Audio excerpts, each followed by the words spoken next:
Would you please welcome Thor and Hulk?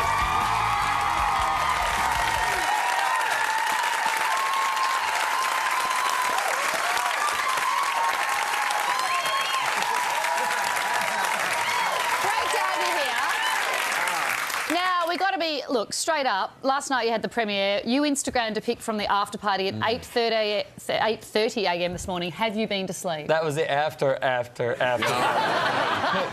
That's it. Was that like a latergram, or you actually did it then and you were up till 8:30? When I woke up, I posted it. But I have to admit, I went to bed late and I woke up early. My inner clock is broken. I think I've traveled over 7 different time zones. Great. And yes, I went to bed at 4 and woke up at 7. That's a great effort. Ready to go. Excited. It must be weird for people being out when they're drunk and seeing you guys, because they'll be like, I was so drunk last night I thought I saw Hulk and Thor. I just get away with a lot of stuff. It's like you just drank too much. We were there. Who is the bigger drinker, Thor or Hulk? Well, just on sheer maths, I think Hulk could probably handle a bit more, couldn't he? But then you've got the Viking sort of historic thing with Thor, so maybe they'd be good partners. Equal. Probably equal. Yeah. I think they'll do their research later and get back to you on that. So we'll tell you at 8:30 tomorrow, mate. Congratulations on the film. So this is being described as the best Thor film yet. And, Mark, it's your first. So it's down to you, buddy. You know what? What's the one thing that wasn't in the other ones? There you go. The big green guy. Yeah. And you know, we were in doing the Avengers Age of Ultron press tour, and all the cast were there, and Robert Downey and Scarlett and Chris Evans and so on. And they're all talking about Civil War and how cool it's going to be. And Civil War that. Mark and I were lurking in the background going, I didn't get that script. What's Civil War? Like, you guys, you're not in that one. And I said, well, we better be in the next one. And there you go. The film's Here we are. We made the best greatest one yet. Marvel film ever made. Because of this. The greatest film. We kind of reinvented cinema. Some said reinvention. That and then Citizen Kane is pretty much it. Kind of neck and neck. Yeah. It does look as though you have a lot of fun, Mark. I think you had a bit of fun last week. I don't know if it was an accident. You Facebook lived audio from the premiere. Was it really an accident? How did you work out that was happening? It was an accident. Okay. It was a happy accident. That's it right there. See all, see all those hearts? That was happening in my pocket. Yes. What are those little bubbles coming out of Marvel your pocket? asked me, those are the hearts of people loving you. That's what it looks like. A lot of love. It's a lot of love. Do you have your phone here? Because feel free to Facebook Live. They took it away from me. I Instagram lived on a Facebook Live today. You what? It's very subversive. That's like Inception. Yeah, it's a real... incredible. Yeah. So, Chris, I have to ask you, when you got the script, were you more upset about losing your hair or your hammer? No, it was my idea to lose the hair. It was, I think this was my 5th film playing the character and got pretty bored of myself. And so I called the studio and I said, we've got to change this in a big way and do something drastically different. And they said, yep, we agree. And then Taika Waititi, our director, came on board and he said, I'm also sick of you and sick of what you've done. And I said, good, let's destroy everything we know and start again. And this film kind of feels like a standalone movie without all the continuity from the other ones, you know, and it was about reinventing it and putting a greater sense of humour in it. So we just did. We had too much fun and anything familiar, threw it out the door. Does the hair take a long time? I'm assuming it's some kind of sewn-in wig number. Permanently glued into my forehead. It's about an hour or so each day in makeup, so that was an extra hour I got in bed. Yeah, and also you didn't have to carry around the hammer anymore. It's starting to sound like you were just more lazy for this thing one. is heavy. I actually wanted to do less. So women always flock over their hair. Is that wig still kicking around and can I have it? I bring it out. I bring it out at certain times, you know, when the romance and with my wife is dipping. I'm like, well, honey, remember the wig? She's like, I don't care, do the dishes. Change the nappies. You're pretty used to bad hair, though, aren't you? Because I think beg your pardon? Well, I don't know. Because Since when? Well, I seem to remember many years ago when you were playing Kim Hyde. That hair was pretty rotten. Please tell me that was a wig as well. Well, let's talk about those days. See, this is back when I grew up on independent cinema with Kate, on this film called Home and Away, and about coming of age. You know, a lot of different dramas. Yes. And that haircut was essential. That was the period. That was what, the 1973, I think. Something Don't, you've just given away Kate's real age. She's actually furious. Thanks, Tommy. I did need to ask, obviously, it's a star-studded cast. Our very own, the gorgeous Kate Blanchett plays your sister, Chris, and for a lot of this movie, your sister, she's trying to kill you. Your brother's... Say he's a sister. You can't give that away. I didn't. Let's pretend I didn't. Day on the Easter say. This is not live, is it? We can rewind. I think Is that a spoiler? I think I should remove everything else that happens in the rest of that question. So we're talking about Kate Blanchett, this new up-and-coming Australian actress, straight off Home and Away, and she may have to go back to Home and Away at some point, as will I. She was fantastic. There are a lot of family issues in Thor's life, though. Yep. Do you ever think just he should get a new family? Absolutely. I think just get rid of all of them, and kind of don't keep digging down the family tree route, because there seems to be too many skeletons in the closet. See, I gave it away again. I'm just doing it. Who's the most physical out of you boys growing up? We were all kind of nuts, you know, and lucky we lived. We had a bit of property outside and got to expel some of that energy, you know, on the zip line or the rope swing or various kind of things we're trying to kill each other with. That's a great backyard. That's amazing. Zip line. That's amazing. Well, we just tied a rope between two trees, and the only way you'd stop was you'd smack into the tree at the bottom. And so it was basically about who could hold on the longest. Oh, until you... A couple of things broke. See, Hulk would have gone through that tree. Lots more to chat about. Stick around. More Thor action with Chris Hemsworth, Mark Ruffalo and director Thor Dearden.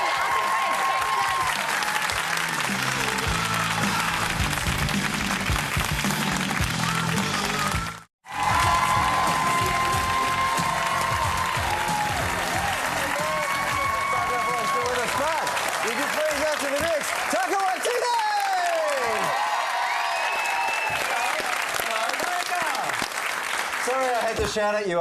They were so loud. I couldn't do it. It's the typical Ocker experience for me when I come over here. It's just people shouting at me. Just shouting like I can hear. I've got perfectly good hearing. So directing this film and being in charge of these blokes, but filming locally would have been great for you, Chris, to be close to home. Were you all shown around? Did Chris play a good host? He was amazing. He was a good old tour guide, wasn't he? No? To the zoo. You took us to the Splendor in the Grass. Showed you the koalas at the Koalas. The koalas. And Mark has some interesting thoughts about koalas. What are your thoughts about I love koalas. No, come on, mate. I don't care they have chlamydia. I don't care. I love them. You're right, it's never stopped me either. No. Well, last time you brought a bit of Hollywood to Byron, they got bitten by jellyfish. Did you get these guys in the water for that was... Yep. That was when Matt Damon came to visit, and him and his wife were like, what about all the snakes and the spiders and all the scary things? Like, you'll be fine. Come on, that's not true. What about the sharks and the things in the ocean? Like, you'll be fine. Within 5 minutes of them swimming in the water, his daughter comes running up the beach screaming. And we're like, oh my God, what's going on? They're like checking her and like, well, nothing bit you, what's going on? She just keeps screaming. A minute or two goes by and they're like, what's wrapped around her? It's like a little blue bottle jellyfish around her. And I looked at Matt and I said, oh, well, I'll see you next time. On the next flight out of there. Good to know you're all still with us. That's good. Yeah. It's worked out well. Tucker, I have to ask you, because there's a lot of... You don't have to. No, I do. No, I actually do. It's written right here. Oh, you do. Contractually, you do have to ask me whatever it is you're going to ask me. Yeah, exactly. I don't contractually have to answer. There is a lot of comedy in this film. Who says that? Don't believe that. But that's just the what I rumours. would love to know, though, how much of that was improvised? And if so, who's funnier? 92% of that was improvised, but you might not want to believe that because I just improvised that number. So could be 67%. Okay. That's the thing with numbers and percentages. You never can tell. You guys improvised probably the most out of anyone in the film. Well, we had kind of... When people don't learn their lines, Yeah. you just say, oh, well, it's too late, we've only got half an hour left, make it up. Yeah. We're encouraged to make it up and go for it. The script was very good, a bit of a guide, but we had a lot of encouragement just to kind of, as I said before, kind of just to do something wildly different and unexpected. And the film has a spontaneity to it that I think the other ones don't. and partly due to because we didn't know what the hell was going on. Now, you said you were contractually obliged to answer that question, but you didn't tell us who's funnier. Who's funny between who? These two? Wait. There's a third person in this conversation, missing.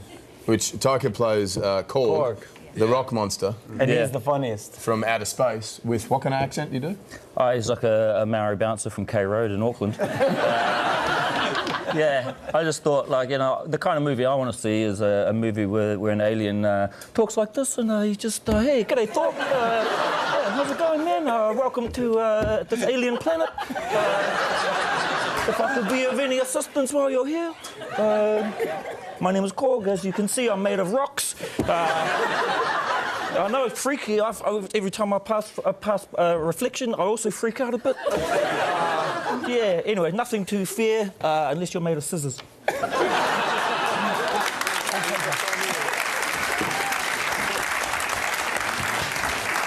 So there it is. There's your answer to who was funnier on the film. Chris, you spent a long time obviously chasing a career in Hollywood, and then when you finally got there, it feels as though you've been very quick to not run home, but just ruin it? No. You kind of had it in your hands and you chucked it away. But you spend a lot of time at home. Is that what's that all about? What's that all about? Yes. What's that all about? Spending this time place at home with your family. Weird. Well, I was there for 10 years and in LA and loved it and well, kind of loved it. I loved the work I was getting, but the place itself, I enjoyed it. But once we had kids, it was just I don't know. I was missing what I grew up with, and my wife's from Spain, and I brought her back here a couple of times, and she went, "Wow, this place is amazing." And then we went up to Byron Bay, and it became both of our favourite spot in the world, and we travelled a lot at this point, and. But you wanted to give the kids that experience, you know, and we could afford to be in and out of LA a bit more. And so now we have horses and all sorts of things in the ocean that kill you and snakes. And do they know your Thor? Do they know Daddy's Thor? They do, and one of them thinks it's awesome, and he won't let me cut his hair, and he runs around, and he's got a little hammer, and it's so cool. And the other two are like, ugh, who cares? So 1 out of 3 is good, and I'm going to get rid of the other 2. So, you know, I mean, I like them, but if they're not in full love for me, then yeah. Mark, weren't some of your kids in the movie? Had little cameos? My daughters were in the movie, and they asked to be in the movie, and I said, okay, well, you can start where you belong, which is background work. And they said, but why can't we have lines? And I said, because you can't. And so they had a day of going through makeup and hair, and they were placed on their spot. How cool. And they never made it into the movie. Have you, It's his fault. Why don't you tell us, Parker? Look, such is the power I wield. As a director, it's almost godlike. Did you deliver the news to them personally? They Were you weren't the any beat? good. They turned up at the premiere and realised, wow, we weren't any good. Yeah. Like And, many actors. you know, Oh, let's face it, no one's good in the No one's movie. good. Nah. special effects make us. Yeah, the special effects do Some wonders. people asked, you know, what Taika's style? And I said, nobody's good. Nobody's good. No, that's what with actors, you know, you have to realise they have very low self-confidence, and you just have to, you really have to work that. You know, I can tell It's not like we were wild horses, and every day you had to break us down. Right. Except without the rebuilding part. Every day, if they threatened to revolt or if they weren't doing their jobs properly, I say, Chris, Mark, you know that Vincent D'Onofrio and Joel Edgerton are waiting out the back. They're just, you know, waiting to come in. Thor Ragnarok is out on the 26th of October, so please go and check it out. Would you please thank Chris Hemsworth, Mark Ragnarok,